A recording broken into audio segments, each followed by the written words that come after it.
అందరికీ నమస్కారం. Welcome to Prajakshetram. TDP జనసేనల అభ్యర్థుల మొదటి జాబితా విడుదలైంది. జనసేనకు ప్రస్తుతం కేటాయించింది 24 సీట్లే అయినా ఇంకా ప్రకటించాల్సి ఉన్న సీట్లు 57 ఉండడంతో ఆ సీట్లలో బీజేపీకి జనసేనకు కేటాయించే సీట్లు ఉండే అవకాశం ఉంది.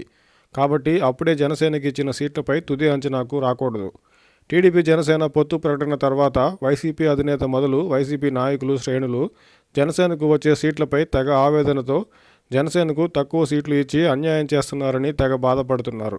ఇదే రకమైన భావన కొంతమంది జన సైనికుల్లోనూ ఉంది.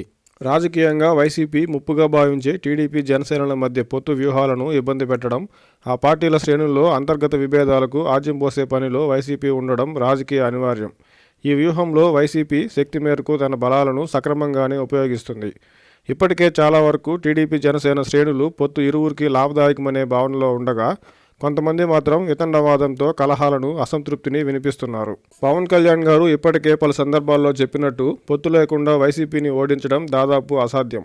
టీడీపీ పైకి మాత్రం తాము ఒంటరిగా పోటీ చేసినా గెలుస్తామని చెప్తున్నా పొత్తు లేకుంటే వైసీపీని ఎదుర్కోవడం ఎంత ప్రమాదమో చంద్రబాబు గారికి తెలియంది కాదు. ఏ అవకాశం కూడా వైసీపీకి ఇవ్వకూడదనే కదా బీజేపీ టీడీపీతో కలిసేందుకు సుముఖంగా లేకపోయినా పొత్తుపై నిర్ణయాన్ని ఆలస్యం చేస్తున్న బీజేపీ కోసం ఎదురు చూస్తూ ఉన్నది.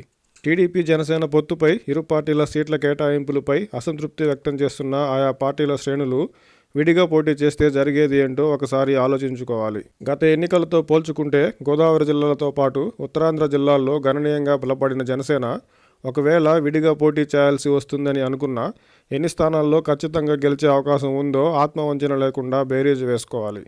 5 నుంచి 6 జిల్లాల్లో బలమైన ఓట్లను పొందినా గెలిచే స్థానాలు పరిమితంగానే ఉంటాయి. ఎందుకంటే పార్టీ బలం పెరగడానికి, ఎన్నికల్లో ఆ పార్టీ అభ్యర్థులు గెలవడానికి మధ్య చాలా దూరం, చాలా వ్యత్యాసం ఉంటుంది కదా. ప్రస్తుతం ఎమ్మెల్యే, ఎంపీ స్థానాలు కలిపి 30 నుంచి 35 స్థానాలు పొందే అవకాశం ఉన్న జనసేన దాదాపు సొంతంగా బలమైన స్థానాల్లోనే పోటీలో నిలుస్తుంది.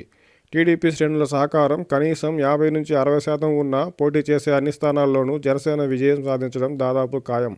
అదే సమయంలో జనసేనకు విడిగా పోటీ చేసే క్రమంలో ఈ సంఖ్యలో సీట్లను గెలవడం దాదాపు అసాధ్యం.